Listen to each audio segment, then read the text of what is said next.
Assalamualaikum warahmatullahi wabarakatuh. Halo, selamat datang di video presentasi proyek penggajian karyawan. Kami dari kelompok 1 kelas R6J akan mendemonstrasikan aplikasi yang kami kembangkan sebagai proyek pada mata kuliah pemrograman visual. Pada video ini kami akan memperlihatkan fitur alur penggunaan aplikasi mulai dari proses login, pengelolaan data master, transaksi penggajian, hingga proses pencetakan laporan. Berikut adalah anggota kelompok 1 kelas R6J yang terlibat dalam pengembangan aplikasi ini. Oke, di sini kita ada login. Di sini kita masukin dulu username-nya dengan password-nya. Oke.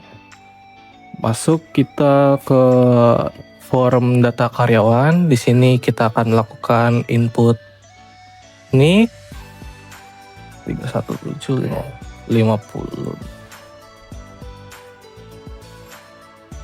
Lalu di sini kita akan input karyawan, nama adalah isi.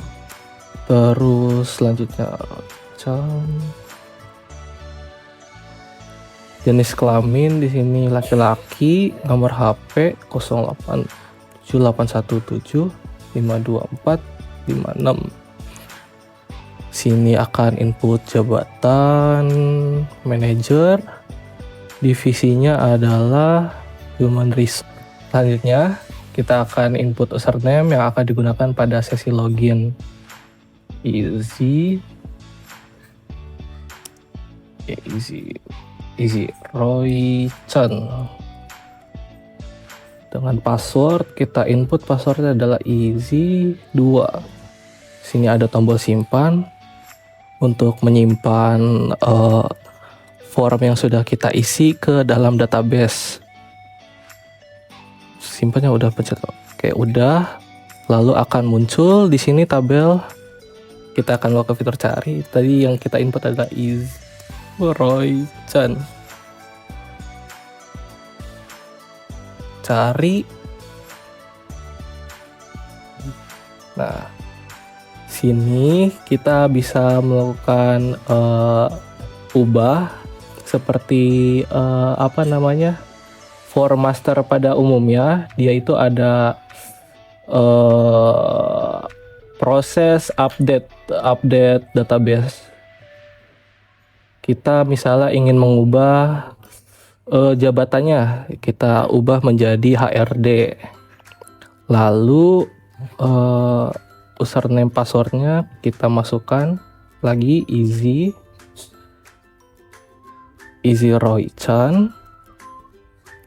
Lalu passwordnya kita input easy2. Ubah. Data karyawan berhasil diubah, berarti proses untuk update database-nya sudah bisa.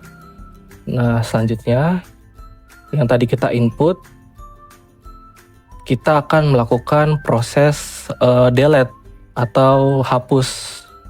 Seperti pada umumnya, form transaksi ada create, read, update sama delete. Ini sekarang kita akan ke fitur delete, hapus. Yakin ingin menghapus karyawan ini, lalu kita pilih yes, maka data karyawan yang tadi kita input akan terdelete. Selanjutnya kita akan ke form master data jabatan. Di sini ID jabatan sudah otomatis. Lalu masukkan jabatan. Kita akan masukkan jabatan intern. Keterangannya adalah pekerja magang.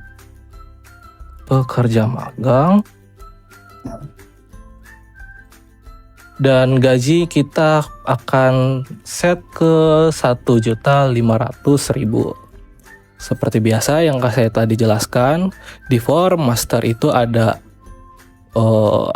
aksi insert into, yaitu untuk menyimpan, lalu ada ubah, update, lalu ada proses hapus. Baik, kita coba simpan. Data jabatan berhasil disimpan. Nah, kita lihat di sini sudah ada ID jabatannya otomatis ya. Sini 16, nama jabatan intern, gaji pokok 1,5 juta dan keterangannya adalah bekerja magang. Kita coba pencet Nah, di sini kita coba mengubah gaji intern jadi 1,75 juta. Kelebihan. Kita akan pencet ubah, maka data yang tadi itu mengubah gaji dari si intern menjadi 1,75 juta. Lalu kita pencet lagi enter, kita akan masuk ke proses delete, hapus. Maka data yang tadi kita input akan berhasil dihapus. Dan untuk tombol selanjutnya reset, kita akan melakukan input asal di sini intern, terus keterangan adalah magang, gajinya adalah 1 juta. Pencet reset akan menghapus semua data yang tadi kita input. Selanjutnya data tunjangan akan dijelaskan oleh teman saya. Data tunjangan di sini ID tunjangan tidak perlu diisi. Berarti di sini nama tunjangannya, tunjangan untuk apa gitu kita tulis di sini. Tunjangan HRD. Di sini kita tulis nominalnya berapa. Misal nominal untuk bonusnya itu adalah 300.000. Ya. Nah, sini kita bisa pilih jabatan HRD. Keterangannya adalah bonus kerja keras. Jadi di sini kita bisa tekan simpan saja. Data tunjangan berhasil disimpan, berarti dia masuk. Tuh, di nomor ID 16. Habis itu gimana cara kita mengubah? Kita tinggal tekan sini. Nah, habis itu di sini kita langsung ke nominal aja. Kita ubah ke nominal. Kita ubah jadi 1.000 gitu misal. Kita tekan, nah data berhasil diubah, tunjangannya menjadi 1.000. Nah, semisal kalau kita mau hapus bagaimana? Di sini kita tinggal pencet aja, kita pencet hapus. Nah, kita tekan ya dan data tunjangan berhasil dihapus. Untuk reset, misal kalau kita pencet salah satu data, kita tekan reset, ya semua data di sini akan hilang, yang nama tunjangan dan lain-lain itu akan hilang ya. Simpan. Oke. Seperti itu. Kemudian berlanjut ke divisi. Divisi juga sama.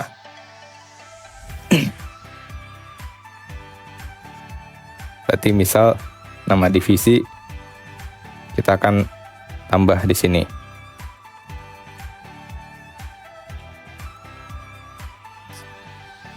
Kepala divisinya di sini kita tentukan sebagai easy. Tangannya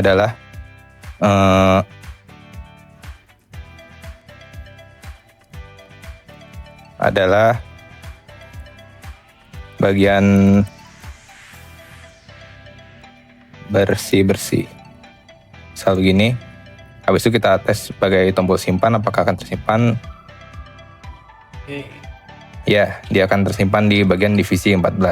Lalu bagaimana jika dengan tombol ubah? Seperti biasa, di sini kita akan ubah misalkan divisinya menjadi nama orang lain. Hasan. Terus kita simpan lagi. Oh enggak, kita pencet ubah. Nah, data akan berubah. Lalu di sini kita akan mencoba hapus data. Data berhasil dihapus. Dan kemudian akan berlanjut ke from transaksi. Oke, di sini ada data transaksi absensi. Untuk di ID absensi itu kita nggak usah diisi karena nanti otomatis ada di tabel. Nah, lalu kita ada di nama karyawan. Nah, kita bisa pilih nama yang sudah tersedia di sini. Kita contoh nama Faizah. Nah, untuk jam masuk itu kalau misalnya kita hadir langsung aja pencet absen masuk, lalu oke. Nah, dia otomatis langsung ada di tabel. Nah, kalau misalnya mau pulang, kita pencet salah satu yang ingin pulang, absen pulang, lalu dia langsung ke tampil di tabel tersebut. Nah, kalau misalkan kita mau ubahnya, kita pencet salah satu, misal tidak hadir, statusnya sakit,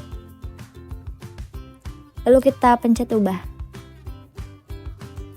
Oke, berhasil, otomatis dia akan berubah di status tabel tersebut. Kalau misalnya kita mau hapus, kita mencet salah satu yang di tabel lalu hapus. Lalu pencet yes.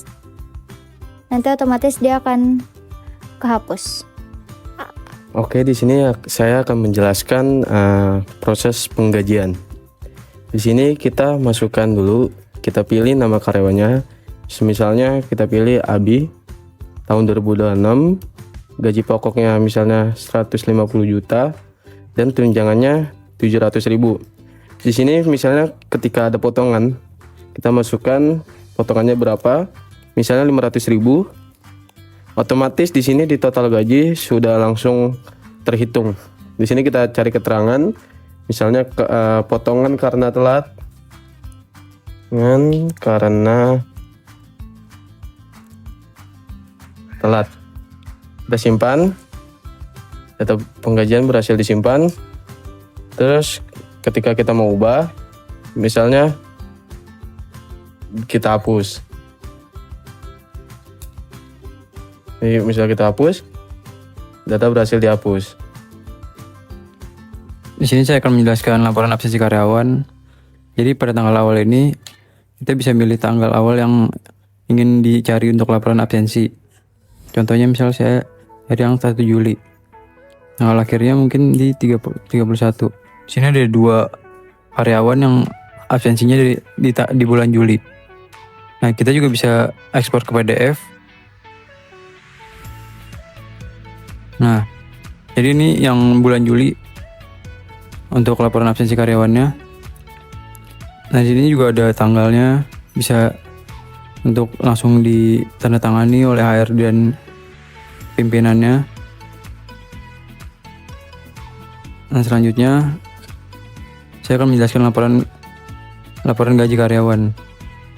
Misal kalau pada ini kita bisa milih bulannya.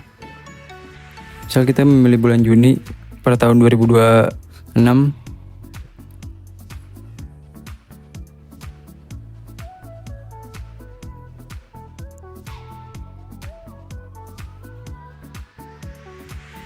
Nah, di sini kan muncul nih.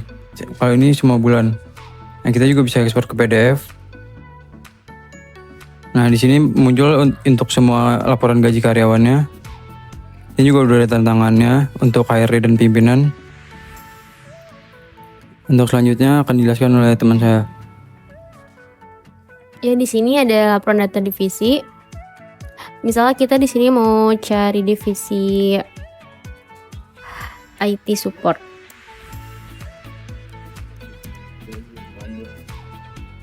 Oke, kita cari. Oh, ternyata ada nih. Namanya Abi dari divisi IT support. Nah, di sini bisa kita langsung cetak. Ya, langsung keluar.